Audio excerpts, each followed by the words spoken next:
the Locked On Podcast Network, your team every day. You are Locked On Buckeyes, your daily podcast on the Ohio State Buckeyes. Part of the Locked On Podcast Network, your team every day.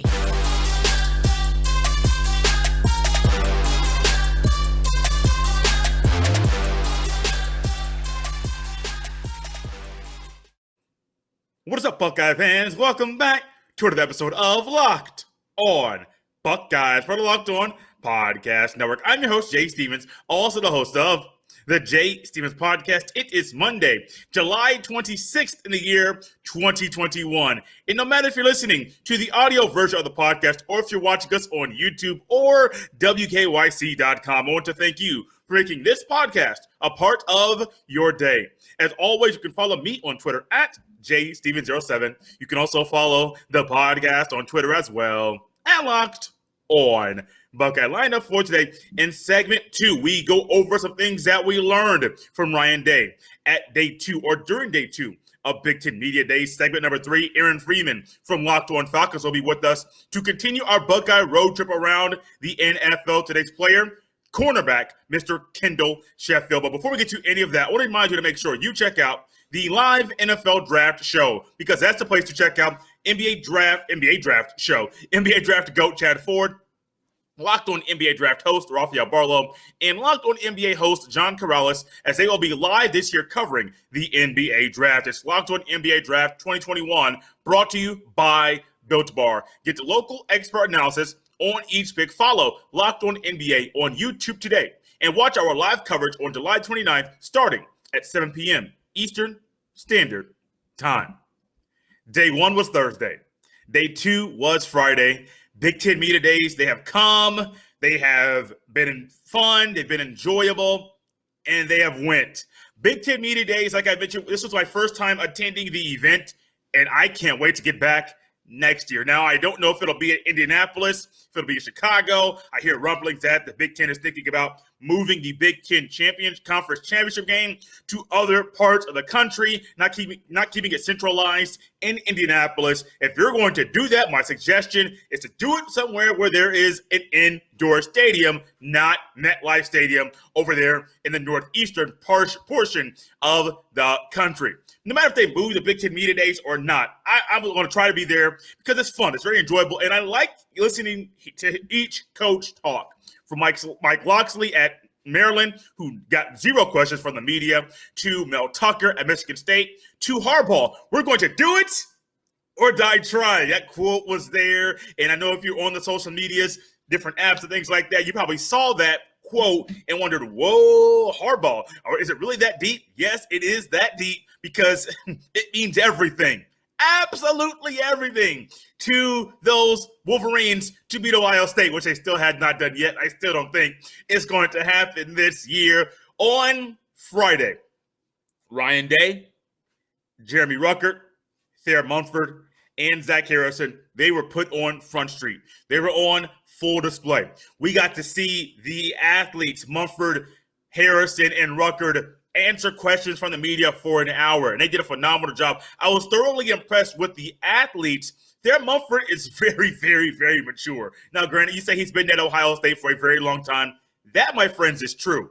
But he is still very, very mature, and I was listening to him talk and just watching him and how he conducted himself and how he carried himself, even when he was sitting down in a chair. You guys have watched Jay for a while. Jay could get all animated with the hands, and Jay could move this way, move that way. I mean, I could do that for a show. I mean, it's a visual aspect to the YouTube channel. But Thayer Munford was just very calm, very cool, very collected. I was thoroughly impressed with that. Zach Harrison brought some humor on Friday during Ryan Day's media availability section, the 1-hour podium session, aside from the 15 minutes that were live on the Big Ten Network. There, Zach Harrison got in on the action and asked a couple questions about Jeremy Ruckert. And he was talking about Jeremy Ruckert and what were the plans for him at tight end, and if he would catch the ball, and just some touchdowns and things like that. I forget the exact question that he asked, but Ryan Day's response was very good. He recently talked to former tight end Ben Hartsock, who holds the reception record for a season by a tight end, at The Ohio State University with 30.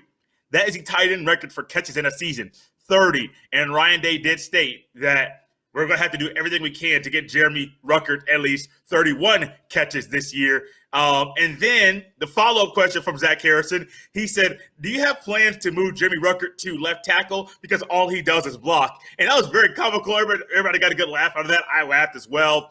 And then Ryan Day, in a way that only he can do, followed that portion up by stating, well, there's a guy by the name of Zach Harrison who played little wide receiver in high school, and there might be a time at the goal line we put him outside a receiver to just throw a wrinkle at the opposition. Not word for word, but that was the gist of his thought. And Zach Harrison followed and replied with, I like that. We were all laughing. But it's Big Ten Media Days. Ryan Day, he is the man of the hour. Everybody knows when Ryan Day's around, all the attention, all the eyeballs are going to be on him. But just how I am as impressed with Ryan Day and how he conducted himself, I want to reiterate it one more time and close this out with this segment. There were numerous, I think 42 athletes were there representing the 14 Big Ten schools that play Big Ten football in the conference. And from Tyrone Tracy to Ty Freifogel to Michael Penix Jr., I want to say Michael McFadden was there as well. To all of these athletes, there was a defensive end at Iowa. I could not pronounce his last name just yet. Off the top of my dome, if it was in front of me written down, I probably could. But there are numerous athletes there, and I think the Ohio State players, knowing what the target on their back or on their face is with the Ohio State jersey that they wear, they conducted themselves in a very mature way. And that is one thing I took away from this. Yes, I got news and notes and nuggets from all three of these players, including a lot of stuff from Ryan Day, which we're going to highlight and hit in the very next segment. But I can't go any further without saying these young men, they're ready. They look like they're in really good shape. They look really, really healthy. And it looks like they know, one, what the goal is for the season. They know, two, what it is that everybody's focused on them. And they know, three, that they have to conduct themselves in a way that is representative of the Ohio State University and their head coach, Mr. Ryan Day. Speaking of goals, Zach Harrison has 3 goals, and I think you might agree with his goals as well. Number 1, beat the team up north. Number 2, win the Big Ten championship. Number 3, win the rest of the games in that order. 1, 2, 3 in that order. I like it. I love it. 1, 2, 3. I think all of them can happen. There's a good possibility all of them will happen this year for Zach Harrison and the rest of his Buckeye teammates. Let's step away very, very quickly. When we come back, we'll talk about numerous things we learned from Mr. Ryan Day at Big Ten Media Days. But first, check this out. Did you know that Built Bar has so many delicious flavors? There is literally something for everyone. When you talk to a Built Bar fan, they're definitely passionate about their favorites. If you don't know the Built Bar flavors, well, here you go. Coconut and cherry barcia, and raspberry, mint brownie, double chocolate, salted caramel, and strawberry and orange, and cookies and cream, and even German chocolate as well. Not only are Built Bar flavors the best tasting, but they're healthy too. Check out these macros: 17 to 18 grams of protein, calories ranging from 130 to 180, only 4 to 5 grams of sugar, and only 4 to 5 grams of net carbs. Order today and get the grasshopper cookie or raspberry or whatever you like. Built Bar is the official protein bar of the U.S. track and field team. Go to built.com and use that friendly promo code LOCKED15, LOCKED15, and you will get 15% off your next order. Once again, go to built.com and use that friendly promo code LOCKED15, LOCKED15, and you will get 15% off at builtbar.com. And as we continue with today's episode here of Locked On Buckeyes, I want to say welcome to any first-time listener or watcher, or welcome back if it's your first time checking out the podcast in a long time. Locked On Buckeyes drops a fresh new episode for you every Monday through Friday. So make sure you follow or subscribe wherever you get your fine podcast.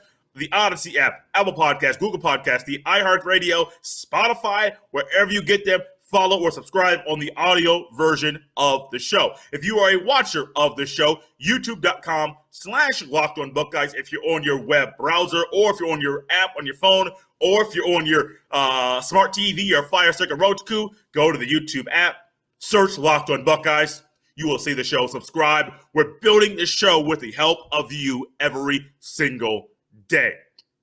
Ryan Day dominated. The Ohio State Buckeyes dominated day 2 of Big Ten Media Days. But Ryan Day, from his opening availability, from the 15-minute session that he had to speak to the media, to what we had during his an hour portion right before he went live on the Big Ten Network, we got a lot of stuff from Ryan Day. Of course, you got all the writers, everybody that covers Ohio State, even some national guys. Bill Bender from Sporting News, who has been on the podcast, he was there. And it was kind of interesting. Little quick story. I walked into the Big Ten Media Days and told nobody there that I was going to be there, because I didn't know I was going to be there till a few days prior to the event actually taking place. So I go there, sit down. Well, I go in, walk around, and really I've been at Lucas Oil, but never on the field. So I go there, find a table, sit down, sit kind of towards the back. And then I look to my right, 2 seats down is Bill Bender from Sporting News. And so we got a quick handshake, said, "Hey, glad you could make it." And I was still trying to take it all in, like this is actually happening, but really nice to see somebody as soon as you come in that you recognize. But Ryan Day, from when he was speaking to the media, he had a lot of things that he mentioned, a lot of things that were very, very noteworthy. Got a lot of them. Going to try to run through a lot of these very, very quickly. Ryan Day, this is during the second portion. One of the questions he got was about the health of numerous players. Cam Brown and Court Williams should be healthy for the start of preseason camp. Cameron Brown and Court Williams, Cam Babb will not be ready for preseason camp. Marcus Hooker, it has been reinstated to the team. Remember, I believe back in March, he got suspended indefinitely for a DWI or DUI, one of the two. Just all depend on wording, whichever one they got him for at that time. But he has been reinstated to the team. Ryan Day did state that he believes the winner of the Big Ten Football Conference should be in the playoff. Now, this is currently constructed. Now, 14, you do also believe, but when it goes to 12, I mean, the whole Big Ten thing, the Big Ten will get multiple teams in. I do understand more about why Greg Sankey was so instrumental and quiet about the possibility of expansion to the playoff, because about 6 months to a year ago, maybe 10 months ago, it all kind of came out that, conversation started, but Oklahoma and Texas leaving the Big 12 to go to the SEC, which puts more fire and fuel to the fire for Greg Sankey to expand its playoff. SEC more power, SEC more money. It's a good win for the conference, and he's doing his job to make the conference more powerful than it already is. It also boosts this conference, not just for football, but for numerous collegiate sports as well. Ryan Day made a statement about the current landscape of college football and how things are ever changing. And he said that we might wake up in 5 years and not recognize college football. If you think back to when you were a youngster, no matter if you've been around for a while, over 50, 60, 70 years old, or if you're a youngster, maybe 10, 15, 18 years old, college football from when you were 5 years ago, it's not the same thing. Now, you may say, Jay, 5 years ago, there was still a playoff. Yes, but there was not talk really about NIL. There was not talk about the new NCAA football game or the old game coming back. There are so many things that are happening right now that are different than 5 years ago. If you think about 20 years ago, 2001, 2002, 2003, Ohio State won a natty back then. But what was going on back then? The beginning of the BCS era, this was before they had 4 BCS bowl games plus the national championship. So there's so many things that have changed. You had Larry Coker took over at Miami. really didn't know he couldn't continue things. We saw how that went. Jim Tressel started a phenomenal run for Ohio State to dominate the Big Ten, and really it's been a 20-year run of a lot of dominance in the Big Ten football conference. Some more things Ryan Day said. He was impressed with how Paris Johnson Jr. has embraced the move inside to guard, and we talked about that a few weeks ago. He had a press conference in April. That was Paris Johnson Jr. I believe it may have been April, sometime early in the summer, and we saw the same thing from him, how he's really comfortable moving inside to guard. So the secondary depth is good. There's a lot of depth at the secondary, which is something that was a question for a lot of people going into the summer. There's a lot of depth at the secondary position. The preseason is really important for two reasons. One, Ohio State opens up with a Big Ten opponent in the Minnesota Golden Gophers, and then they play the Oregon Ducks, a top 25 team, could possibly be a top 20, top 15 team during week 2 of the football season. Yes, they're at home. Yes, it is a team that they should beat. But you are not coming out playing an Akron or a Tulsa or any of those schools that are just there, Youngstown State. You're not playing those schools. You're playing a conference opponent who is trying to not duplicate what happened to them last season. You're also trying to play a team in Oregon who they keep hearing you shouldn't have been in the Pac-12 championship. So now Oregon's coming in with a chip on their shoulder. Ohio State is a target. Ohio State is a gold standard, which was reiterated so much at the Big Ten Media Days. And Ryan Day says, look, preseason camp, we got to tackle. We got to block. Those are two things he mentioned you got to worry. You got to do week 1 and week 2, because if you don't, it could not just be one L for you. It could be 2. And your boy ain't trying to come on here and talk about there being 2 L's week 1 and week 2 because Ohio State couldn't block and couldn't tackle. One thing that he mentioned, Ryan Day that is, and the other players, and I think Darren Mumford mentioned this as well. I don't think that Rucker or Harrison, but Darren Mumford mentioned, well, one, Ryan Day mentioned that Harry Miller has really changed his body, but Darren Mumford also talked about how he doesn't think people really understand and realize how hard of a worker Harry Miller is. I am a believer. There's a good shot that Harry Miller moves back to the original position of center. Matt Jones starts left guard. Yes, I know there's a lot of talk about Luke Whippler, but I do think last year's struggles for Harry Miller and him being at a different position, I think him going back to his comfort zone and growing and maturing off what happened last year, I personally believe that's a step in the right direction and a building block and a stepping stone for Harry Miller to have the best year he's ever had at the Ohio State University. A couple more things. One, the QB competition is even going into camp. A few more things. A lot of guys will play as freshmen this year. The offensive line will compete. Things tend to sort itself out during camp. And then last but not least, oh my gosh, his name, I just escaped me. I know I wrote it down. PG the fourth. Palaine Oti, there you go. Palaine Oti, the cousin of Haskell Garrett, is working on getting eligible by the NCAA. The school is waiting on the eligibility of Palaine Oti, PG the fourth, the linebacker that recently came to the school and enrolled at the Ohio State University from the University of Southern California, USC.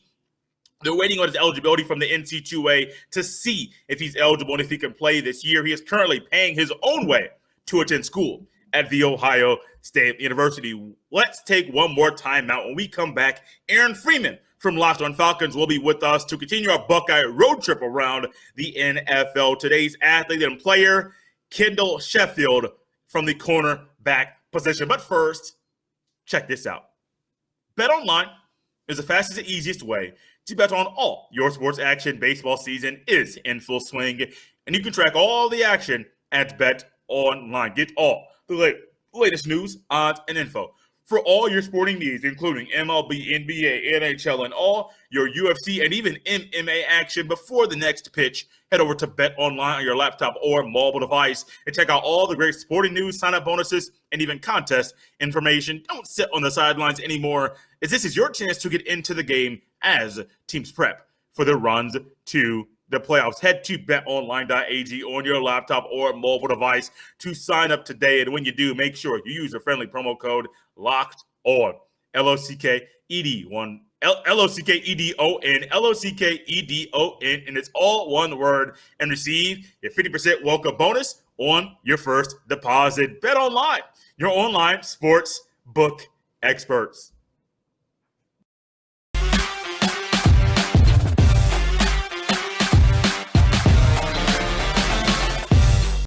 And joining us now here on the Locked on Buckeyes podcast, almost said the wrong name of the podcast there. I almost said my own podcast, but Locked on Buckeyes. It is Aaron Freeman, the host of Locked on Falcons. Aaron, you're coming in after Ross Jackson talked about 4 Saints players. He set the bar pretty high, so I hope you can stick up there with that lofty bar that he set. Aaron, how you doing today? I'm doing great. Glad to be talking with you, Jay. Yes, sir. Glad to be here with you as well. Kendall Sheffield, we're going to continue our Buckeye road trip around the NFL. Kendall Sheffield, 2019 draft pick in the 4th round of the Atlanta Falcons, played in 16 games his rookie year, played in 13 games last season. Coming off of last season, at the end of last season, how have you assessed him so far at his tenure in Atlanta? Yeah, his rookie season, he showed some flashes playing primarily as the Falcons' nickel cornerback, and really going into year 2, expectations were that he was going to improve a little bit on that. And, not to sound too harsh, but I don't know if Kendall Sheffield really lived up to those expectations last year. He was dealing with some injuries early in the season that's caused him to miss some games early, sort of was forced into the lineup to be sort of a starter right away at that right cornerback position. And had his ups and downs. And I think the main thing with Kendall Sheffield, we knew when he was coming out of Ohio State, very talented, athletic, checks all the boxes from a trait standpoint that you're looking at the cornerback position.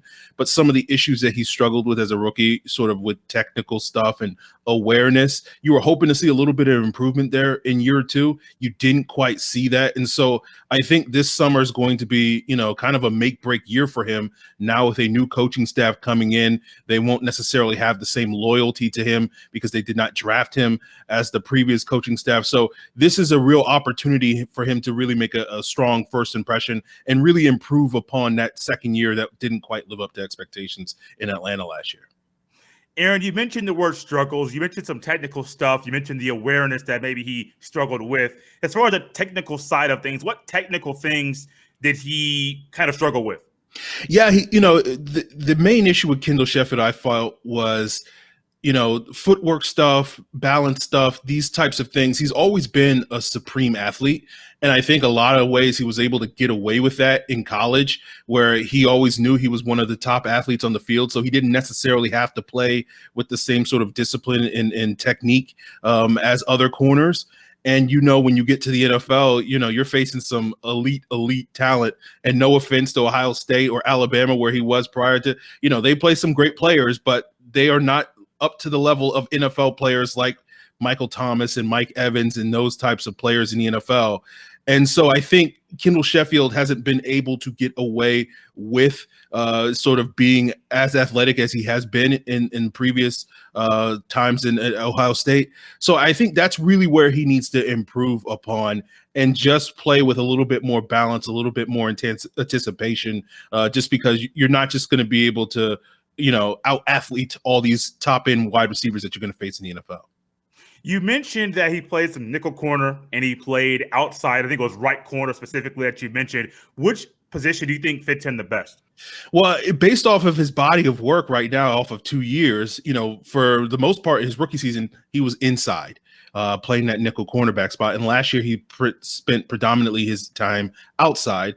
And I felt like showed a little bit more flashes as an inside corner than he did as a purely outside guy. So I think maybe that will, potentially moving inside might better suit him from a matchup standpoint, where he doesn't necessarily have to deal with some of those top end outside receivers like a Mike Evans or, any of these guys that you're facing in the NFL. Typically, we know it changes a little bit in today's NFL, but typically for most teams, their best receiver is not playing in the slot.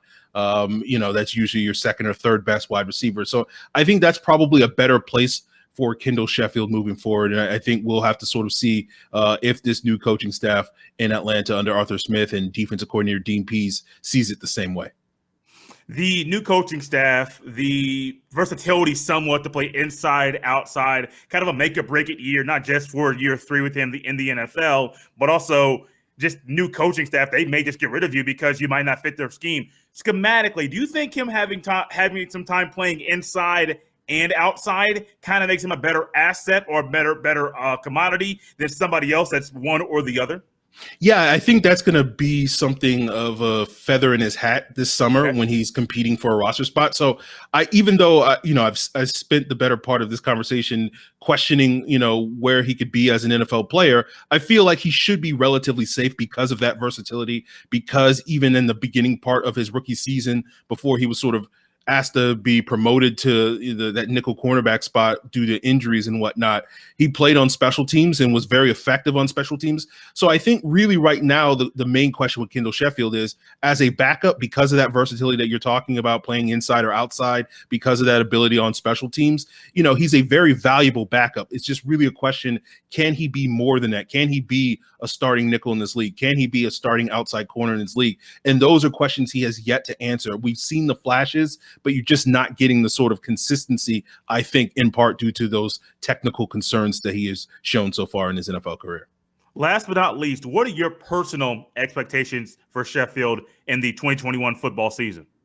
Yeah, my expectations is he'll probably be a valuable backup. I know the Falcons' new coaching staff has brought in some players that you would assume, given that they're quote-unquote guys, are going to sort of leapfrog him on the depth chart. Players like Fabian Moreau out of Washington. They drafted a 4th-round cornerback in Darren Hall. The nickel cornerback they had last year in Isaiah Oliver is still in the mix there. So my expectations for Kendall Sheffield this upcoming season, he's going to be more of a 4th corner, maybe the 5th corner on the depth chart. But I still think he can contribute in that way. He'll still probably get some opportunities, as the Falcons have dealt with some injuries these last couple of years at the cornerback position. And, your number is going to get called eventually at some point. And I do expect Kendall Sheffield to be a better option should that happen than, somebody off the street that the Falcons could potentially bring in, just because of that experience he has and because of the talent level that he has, that even though, we talk about some of these issues that he's having, because of those athletic traits, he does present more favorable matchups against certain type of wide receivers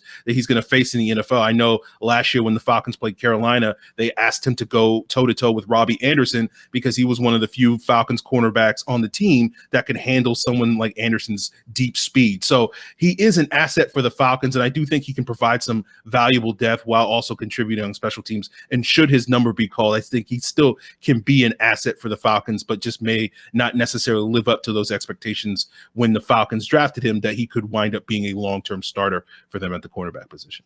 Aaron Freeman, this has been fun, man. If you could let everybody know they can connect with you on social media, and also where they can catch your show as well. Of course, they can find me on Twitter at FalcFans, FalcFans, and of course, hosting every day on the Locked On Falcons podcast, talking Atlanta Falcons football. We got training camp coming up, this week, and so that's going to be the thing that we get everybody geared up for the season starts. I know with college football season right around the corner, this is the most exciting time of the year. Yes, it is, Aaron Freeman. I really appreciate you coming on Locked On Buckeyes, bringing a lot of insight to Kendall Sheffield. Aaron, I really appreciate it. Thank you for having me.